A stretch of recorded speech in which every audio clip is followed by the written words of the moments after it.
Good afternoon, everyone. My name is Sophal. I'm Associate Dean for the Undergraduate Program and for Global Development, and an Associate Professor here. Came about 4.5 months ago in August from a liberal arts college in Los Angeles, Occidental College. I'm originally from Cambodia. How many of you have heard of Cambodia? Yes? Okay. Not, it's a little bit bigger than the island Julianne is from. Let's see, I was a Cambodian refugee. It's a miracle that I'm even here, really. Both my father and a brother died during the Khmer Rouge period, the killing fields. Let's see, I was in your, position back in 95 when I did my first master's. I was 20 years old, way younger than everybody else, in the unenviable position of probably getting a degree that would overqualify me in some ways for jobs, and then at the same time not having any experience, not having any job experience. But I was very lucky. I'll tell you how I got my first job.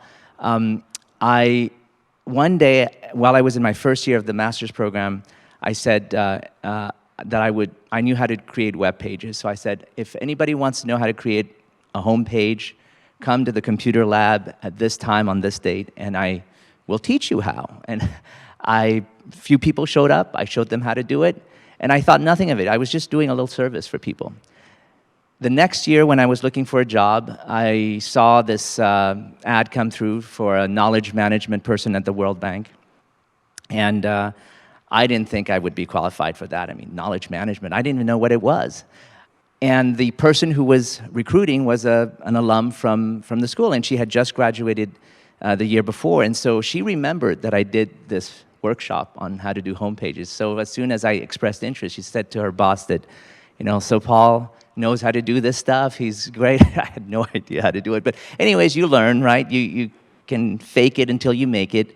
And so that's how I got my first job. I became a knowledge management assistant at the World Bank, became a consultant for 3 years there. I'll say that years earlier, when I was asked what I wanted to do, this was before my master's degree, what I wanted to do 5 years from that time, I said, I just thought about it, and I said, I want to be a governor of the World Bank. And I had no idea that what that meant was I would have to be the finance minister of my country, because that's how you are the governor of the world, or a governor of the World Bank. But I'd always been interested in the World Bank, and that's how I was very fortunate at 22 to get to work at the World Bank for the next 3 years, working on things like social protection, which I had no idea what it was. And I had just been on welfare a year or two earlier on the US welfare system, so it was like, hey, this is the welfare, social safety net, child labor, not promoting child labor, fighting child labor, pension systems, et cetera. And so I was getting to work on things that I had personally experienced and lived in just a few years earlier, and that was such an honor. I then decided, because being in the World Bank, everybody around you has PhD, that I should get a PhD, and so I went back to where I did my undergrad, to Berkeley, to do a PhD, and in the process got 2 more master's degrees, so way overqualified in that sense. Couldn't decide, I guess, what I was going to do. And during that time, also ended up getting a job at the UN Development Program, so getting more of that international exposure. And actually, the dream that I had was to work in international development as one of the international development bureaucrats, right? Somebody who works as a functionary in the UN or in the World Bank or in the IMF. And I interviewed at everywhere, Asian Development Bank, IMF, et cetera. But in the process of doing the PhD, I guess I got the idea of, well, what about academia? I've never thought of academia. Maybe I should try academia. And my dissertation chair at the time said, if you don't try academia within 3 years of getting your PhD, you won't be able to get back to it because your knowledge will be too outdated. So I thought, okay, I'll try it. And I remember telling Berkeley that I would never be a professor because, that's not what I'm interested in. And of course, that's exactly what I became, right? So there you go. They actually waived me out of having to be a teaching assistant, and because if you're not going to be a professor, you don't need to be a teaching assistant. But of course, that's why the first victims of my class had to suffer so much under my first experience teaching them some 15 years ago at the Maxwell School of Syracuse University. But so I've been an academic since then. I've done some consulting jobs. I don't know if it's quite a spiral sort of career, but in the sense that I've kind of just shifted completely into different areas and still keep my feet in consulting, whether it's for governments or for international organizations. I think it's greatly satisfying that you're not just, writing books, and I do have, 3 books and am interested in that, but I also want to make an impact in the real world. And that's where being here at Thunderbird helps me to project that credibility and I'm often quoted in the press, so I can extend ideas out to the world in that sense. But anyways, long story, and I've got more advice when we go around again. Thank you. I would say, when I think back about that first job I got after my master's degree, working as a knowledge manager or working in knowledge management, that was probably the first inkling of where things would be headed, using knowledge, using information technology, and certainly in this fourth IR, we are seeing that. I mean, the low-hanging fruit would be, go into data science, data analytics, that, there's all this data to mine and to figure out where where customer tastes are. But I teach in an area called global political economy, and I serve on several boards. And what I've noticed, of course, is that there remains, beyond all of the things that Shirley Ann has already talked about in terms of systems thinking and so on, a need for critical thinking, for thinking for yourself, right? So to be able to not just copy something, but to add value to it. And that's, I think, a critical ability that everyone who has been taught well can exercise, right? So when you are analyzing, so when you're reading something and you're able to see whether it's correct or not correct, whether it's fake news or not, these are so critical. Why do people nowadays go on social media and aren't able to determine whether this is real, whether this came from an actual newspaper or looks like a newspaper but is a fake website that is masquerading as a newspaper? It's amazing to me, right? So that kind of skill will be taught at schools like Thunderbird, but it's not something there's a class in critical thinking. It's what you do in the classes that you take.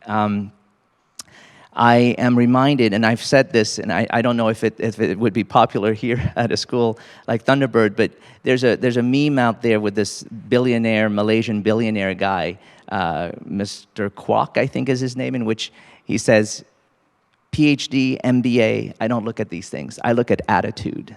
And that's really key, right? If you come into a job situation, interview or whatnot, where your attitude is not, let's just say, friendly or conducive or customer-oriented or, humble, you might come across as not somebody who would be the right fit for employment, despite the PhD, despite the MGM or whatnot. So that is something else that I would encourage in any kind of job capacity. And look, transportation looks like the next target for elimination for jobs because of all the automation, but there will be, of course, jobs for managing all of that automation and creating more of the technology that comes from the fourth IR. We don't think of, fourth IR sounds like this thing that's, from the sky, and it almost is, because you think about even technology like global positioning, satellite, GPS.